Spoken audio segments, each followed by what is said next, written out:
क्या सन 2026 के अंदर इंडियन ड्रॉप शिपिंग डेड हो चुका है? क्या यहाँ से लोग प्रॉफिट ले भी रहे हैं या नहीं ले रहे हैं? क्यों ऐसा हो रहा है कि लोग यहाँ पर आते तो हैं लेकिन यहाँ से फिर नुकसान करके ही जाते हैं? तो हेलो दोस्तों, मैं अहमद हूँ और आज मैं आपको ड्रॉप शिपिंग की कुछ ऐसी बातें बताने वाला हूँ जिसे देख करके आपको एक क्लियर व्यू मिलेगा आपको ड्रॉप शिपिंग करनी है या नहीं करनी, और अगर करनी है तो कैसे। तो दोस्तों, जैसा कि आपको पता है कि ड्रॉप शिपिंग एक ऐसी चीज़ है इंडिया या इंडिया के बाहर कहीं पर भी जिसको लोग बहुत ज़्यादा आसान और बहुत जल्दी अपना एक बिजनेस बनाने वाला सोर्स समझते हैं। जैसे ट्रेडिंग होता है, इन्वेस्टमेंट होता है कि वहाँ पर आपने फ़ंड लगाया और आप क्या प्रॉफिट बढ़ने लगा, इस तरह की उम्मीद लेकर के लोग आते हैं इन्वेस्टमेंट और ट्रेडिंग में। ऐसे ही सेम लोग ड्रॉप शिपिंग में भी समझते हैं कि यहाँ पर हमारे लिए एक बहुत आसान बिजनेस है, जहाँ ना हमको प्रोडक्ट खरीदना है, ना हमको इन्वेंट्री रखनी है, ना ही हमें कोई मैनेजमेंट करना है, ना ही हमको पैकिंग करनी है, ना डिलीवरी करनी है, ना कस्टमर हैंडल करना है। अरे काम तो सप्लायर करता है, हमको तो सिर्फ कस्टमर लेकर के आने हैं। लेकिन क्या ये इतना ही आसान है? तो मैं आपको बता देता हूँ कि ये इतना आसान नहीं है। इसके पीछे बहुत सारी वजह हैं। लोग इसे कर तो रहे हैं और मेटा के अंदर अपने फंड को जला रहे हैं, अपने फंड को बर्न कर रहे हैं, अपने पैसों को बर्बाद कर रहे हैं। मेटा पर एड लगाए हुए हैं बिना किसी रिसर्च के, बिना किसी नॉलेज के और बिना किसी प्लानिंग के। इस तरह से अगर काम किया जाएगा तो हज़ारों लोग ऐसे हैं जो महीने के अंदर ड्रॉप शिपिंग से नुकसान उठा करके ड्रॉप शिपिंग को छोड़ देते हैं। वजह यही है कि लोग यहाँ पर बड़े बड़े प्रॉफिट की उम्मीद लेकर के और बिना मेहनत के काम करना होगा यहाँ पर ये सोच करके आते हैं, लेकिन एक्चुअल में ऐसा नहीं होता है। प्रॉब्लम क्या आती है? प्रॉब्लम ये आती है कि हमने ड्रॉप शिपिंग करते टाइम पर उसको एक छोटी सी चीज़ समझा, हमने उसको लाइटली लिया और नॉर्मली जैसा आप यूट्यूब वगैरह पर देखते हैं कि स्टोर बनाना है और फिर वीडियो डाउनलोड करनी है कहीं से भी प्रोडक्ट की और फिर ऐड रन कर देने हैं, इस तरह से हमने काम करना शुरू किया, ठीक है। लेकिन रिज़ल्ट में क्या आता है? रिज़ल्ट में ये होता है कि जब कस्टमर आपके ऐड को देखता है, सबसे पहली परेशानी ये आती है कि आपका ऐड अट्रैक्टिव है या नहीं है। उसे देख कर के कस्टमरों को खरीदने की जो फीलिंग होती है वो आ रही है या नहीं आ रही है। आपने एक कॉमन सा ऐड बनाया है और उस ऐड को देख कर के कस्टमर आपके उस लिंक पर क्लिक कर रहा है जो आपने प्रोडक्ट का दिया है या नहीं कर रहा है। ये सारी चीज़ों को आपको ध्यान में रखना होता है। लेकिन परेशानी अक्सर नए ड्रॉप शिपिंग करने वालों के साथ में यही होती है कि वो बहुत ही कॉमन सी चीज़ें और बहुत ही सिंपल चीज़ें ला कर के दे देते हैं और बिना मेहनत के कोई भी वीडियो कस्टमर के सामने रखते हैं, जिससे कस्टमर ना तो क्लिक करता है उस चीज़ पर और ना ही खरीदता है। हम लोग जब ड्रॉप शिपिंग स्टार्टिंग करते हैं तो बिना प्रोडक्ट रिसर्च के करते हैं। प्रोडक्ट रिसर्च का करना बहुत ज़रूरी है। नो डाउट कि प्रोडक्ट हमारा नहीं है, प्रोडक्ट किसी और का है, तो इसका मतलब ये नहीं होता कि हम जो चाहें, जिस पर हमारी नज़र पड़ी उस प्रोडक्ट को हम सेल करना शुरू कर दें। क्यों हम सेल करना चाहते हैं, किसी प्रोडक्ट का हम ऐड लगा रहे हैं, तो क्यों लगाना चाह रहे हैं, प्रोडक्ट की ऐड लगाने में हमने क्या रिसर्च की है, आपको क्यों लगता है कस्टमर आपका ये प्रोडक्ट खरीदेगा। ये सबसे बड़ी परेशानी होती है एक नए ड्रॉप शिपर के साथ। बिना रिसर्च के उसको जो अच्छा लगता है वही प्रोडक्ट का वो एडवर्टाइजमेंट रन करता है। दोस्तों, इस मार्केट के अंदर वो काम नहीं होता है जो आपको लगता है कि ऐसा हो जाएगा, बल्कि वो चीज़ बिकती है जो असल में सही है, जिसकी ज़रूरत कस्टमरों को है, जो मार्केट के अंदर डिमांडिंग है। तो इसलिए प्रोडक्ट रिसर्च का करना बहुत ज़रूरी है और उसके बहुत सारे तरीके हैं, उसके बारे में भी हम बाद में कभी डिस्कस करेंगे। प्रोडक्ट रिसर्च में नॉर्मली देखा जाएगा कि क्या आप का प्रोडक्ट ऐसा है जिसकी डिमांड है, क्या आपका प्रोडक्ट ऐसा है जो थोड़ा सस्ता भी है, जो आप सेल कर रहे हो, क्या वो market places Amazon, Flipkart, Meesho पर अवेलेबल है या नहीं है। अगर है तो वो क्या महंगा है, सस्ता है। ये बहुत सारी चीज़ें हमको देखनी पड़ती हैं। इसके बाद एक परफेक्ट हमारे सामने प्रोडक्ट निकल के आता है जिसे कस्टमर ज़्यादा से ज़्यादा ऑर्डर करते हैं। एक बहुत बड़ी परेशानी ड्रॉप शिपिंग में जो होती है वो होता है कस्टमरों का ट्रस्ट, जो कि हम जीत नहीं पाते हैं।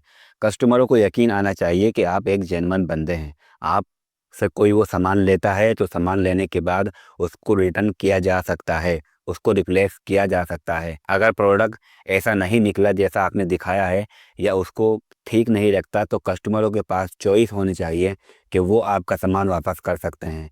आप एक जेन्युइन बंदे हैं, आप एक जेन्युइन सामान सेल कर रहे हैं, आप जिस प्रोडक्ट का ऐड लगा रहे हो वो जेन्युइन है, वो गलत नहीं है, आप कोई स्कैमर नहीं हो। ये सारे यकीन दिलाने होते हैं कस्टमरों को, और इस यकीन को दिलाने में बहुत मेहनत करनी पड़ती है। एडवर्टाइजमेंट में आपको मेहनत करनी पड़ेगी, आपके स्टोर में आपको मेहनत करनी पड़ेगी। शॉपिफ़ाई का जो आप सिंपल सा बनाते हो ना वेबसाइट, उसमें आपको मेहनत करनी पड़ेगी। आपको वो चीज़ें डालनी होंगी जिन्हें देख कर के कस्टमरों को लगना चाहिए कि आप कोई फ्रॉड नहीं कर रहे हैं। क्योंकि इस तरह की वेबसाइट है, इस तरह के सामान आपको कोई जानता नहीं है, आपकी वेबसाइट को कोई नहीं जानता है।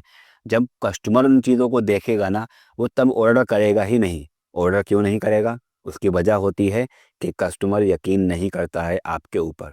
और दोस्तों, सबसे बड़ी और इम्पोर्टेंट चीज़ यही मैं समझता हूँ कि कस्टमरों को यकीन दिलाना होगा। आप कोई फ्रॉड नहीं बल्कि एक जेन्युइन हो, आप प्रॉपर काम कर रहे हो, आपके स्टोर के ऊपर बहुत सारे प्रोडक्ट भी हैं ऑलरेडी। आप एक ऐसा लगना चाहिए जैसे वो फ्लिपकार्ट, मीशो और अमेज़न की वेबसाइट को देखते हैं, उसी नज़रिए से आपकी वेबसाइट को देखें।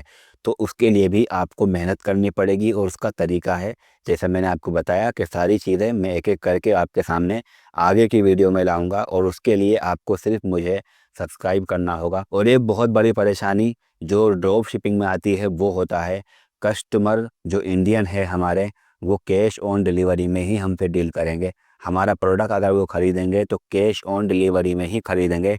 उन तक पहले प्रोडक्ट पहुँचेगा, उसके बाद वो पे करेंगे। तो बड़ी परेशानी ये होती है कि यहाँ पर आरटीओ बहुत ज़्यादा आते हैं। 100 में से 50, कभी 60, कभी 70 प्रोडक्ट ऐसे होंगे जो आपके आरटीओ आएँगे। कस्टमर ऑर्डर तो कर लेता है, लेकिन जब कोरियर वाला बंदा उसके पास पहुँचता है तो वो मना कर देता है कि मुझे प्रोडक्ट नहीं चाहिए, या फ़ोन को रिसीव ही नहीं करता, या बोल देता है कि मैं अभी अवेलेबल नहीं हूँ। ये सारी ही परेशानियाँ एक ड्रॉप शिपर को उठानी पड़ती हैं। इसकी वजह क्या है? इसकी वजह सिंपल सी ये है कि लोग बस ऐसे ही यूं ही खेल के लिए और मस्ती में और बिना सोचे समझे ऑर्डर कर देते हैं। बाद में उनका माइंड चेंज हो जाता है ख़रीदने को लेकर के, और उसकी परेशानी फिर उठानी पड़ती है आपको, क्योंकि हर एक रिटर्न के ऊपर आपको कुछ पे करना होता है। ऐसा नहीं कि आपका प्रोडक्ट नहीं बिका है तो आपको कुछ नहीं देना, बल्कि हर आरटीओ के ऊपर आपको 100 रुपये, 110 रुपये, 90 रुपये आपको चार्ज लगते हैं। और यही वजह रहती है कि लोग ड्रॉप शिपिंग छोड़ देते हैं। मतलब इतनी मेहनत करने के बाद आप इतने सारे ऑर्डर लेकर के आते हो, और फिर ऑर्डर आता है तो उसमें भी आपका नुकसान हो रहा है। मतलब ऑर्डर आने पर भी आपका नुकसान है।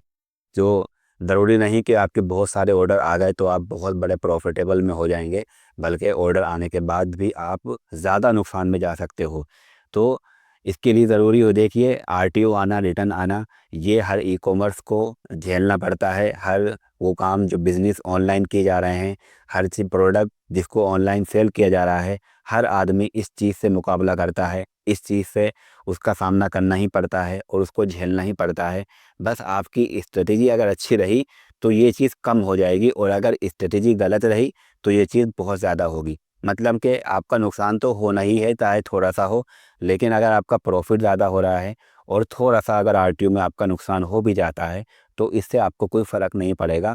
लेकिन शर्त यही है कि आप प्रॉपर प्लानिंग के साथ में काम कर रहे हो तो। इसके बाद दोस्तों दूसरी परेशानी आती है, हमारे जो सप्लायर हैं ना, वो भी कोई कम नहीं है। वो हमको ऐसा प्रोडक्ट दे रहे हैं, दिखाते कुछ और हैं फ़ोटो के अंदर और देते कुछ और हैं। अगर ये परेशानी रही तो ड्रॉप शिपिंग कभी भी आगे नहीं चल सकता है। अब मेरे साथ में ऐसा बहुत बार हुआ कि मैंने प्रोडक्ट की रिसर्च करी, फ़ोटो वगैरह तो ठीक लगाए हुए हैं, लेकिन जब कस्टमर तक पहुंचा तो वो डिफरेंट प्रोडक्ट था, और इससे आपकी सेल्फ गिरेगी, आपके रिटर्न भी आएंगे और बहुत कुछ होगा। मुझे बहुत सारे लोगों ने, कस्टमरों ने मैसेज किया, हमने आपसे ये प्रोडक्ट ख़रीदा है, इसको प्लीज़ वापस कर लीजिए। ये ऐसा नहीं है जैसे आपने ऐड में दिखाया है, ऐसा नहीं है जैसे वेबसाइट में दिखाया गया है, ये तो अलग प्रोडक्ट हमारे पास आ गया। और मैं एक जेन्युइन बंदा हूँ, अगर गलत प्रोडक्ट पहुँचा है किसी के पास तो मैं उसको रिटर्न भी करता हूँ।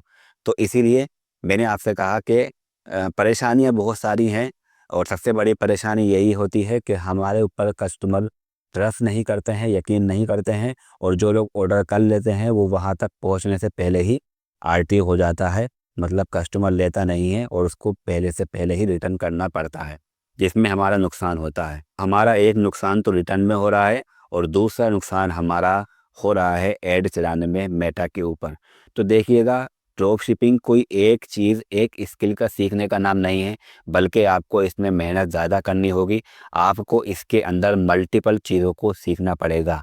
जैसे कि आपका प्रॉपर लोगो बनना चाहिए, आपके स्टोर का नाम प्रॉपर होना चाहिए, आपको एक अच्छी शॉपिफ़ाई डिज़ाइन की हुई वेबसाइट चाहिए, आपको मेटा पर ऐड चलाना आना चाहिए कि मेटा पर ऐड कैसे चलाते हैं, सही टारगेट ऑडियंस कैसे रखते हैं, बजट कैसे रखते हैं, टेस्टिंग कैसे करते हैं। ये सारे ही काम आपको एक ड्रॉप शिपिंग के लिए करने पड़ेंगे। आपका स्टोर ऐसा लगना चाहिए प्रोफेशनल सा, जिसे देख करके कस्टमर को यकीन हो कि आपने मेहनत की है। आपका स्टोर वो फीलिंग दे कि कस्टमरों को ऐसा नहीं लगे कि ये कोई छोटा मोटा सा आम कोई ड्रॉप शिपर है, बल्कि उसे देख करके ऐसा लगे कि आप एक बिजनेसमैन हैं, अपना प्रोडक्ट सेल कर रहे हो। उसके अंदर प्रोडक्ट की भरमार होनी चाहिए, अच्छे से डिज़ाइन होना चाहिए। प्रोडक्ट रिसर्च सबसे इम्पोर्टेंट है। प्रोडक्ट रिसर्च के अंदर ही आपको सबसे ज़्यादा मेहनत करनी है। कोई ज़रूरी नहीं कि आप रोपोसो क्लाउड के पास ही आपको प्रोडक्ट मिलेगा, कहीं और नहीं मिलेगा। इंडिया के अंदर रोपोसो क्लाउड के अलावा भी और भी बहुत सारे प्लेटफॉर्म है जहाँ से आपको प्रोडक्ट मिलेगा। और कोई ज़रूरी नहीं कि आपको सिर्फ दूसरों के प्रोडक्ट ही सेल करने हैं। ड्रॉप शिपिंग में आप अपने प्रोडक्ट भी सेल कर सकते हो, और उसका तरीका क्या है कि आप प्रोडक्ट रिसर्च कीजिए, उन प्रोडक्ट को इंडिया मार्ट या किसी लोकल होलसेल मार्केट से खरीदिए और उसका ऐड चला करके आप उसको सेल कर सकते हैं। दिमाग लगाना होगा, पैकेज बनाना होगा। आप सिंगल प्रोडक्ट सेल कर रहे हैं, उसमें रिज़ल्ट नहीं मिल रहा है, तो उसके अंदर पैकेज लगा दीजिए कि इसके साथ में ये चीज़ फ्री है। जैसे मैंने जैकेट के साथ में ग्लव्स फ्री दिए, तो मेरी जैकेट की सेल बढ़ गई। इस तरह की थोड़े दिमाग लगाने होते हैं, थोड़ी स्ट्रेटेजी आपको करनी पड़ेगी, तभी आपका ड्रॉप शिपिंग बिज़नेस चल सकता है।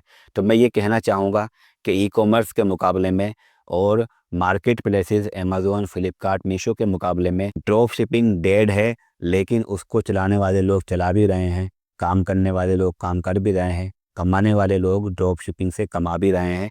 मैं ये नहीं कहूँगा कि हर कोई यहाँ पर नुकसान उठा रहा है, लेकिन ज़्यादातर लोग नुकसान इसलिए उठा रहे हैं क्योंकि ड्रॉप शिपिंग को वो एक बिज़नेस की तरह नहीं देखते हैं, बहुत लाइटली लेते हैं कि बस बहुत जल्दी ही क्विकली स्टार्ट होने वाला बिज़नेस है। ऐसा बिल्कुल नहीं है। आपको बहुत कुछ सीखना होगा अभी, आपको टेक्निकल भी सीखना है, आपको बिज़नेस भी सीखना है, तभी आपका ये काम हो पाएगा। मुझे उम्मीद है कि मेरी इस वीडियो से आपको फ़ायदा हुआ होगा।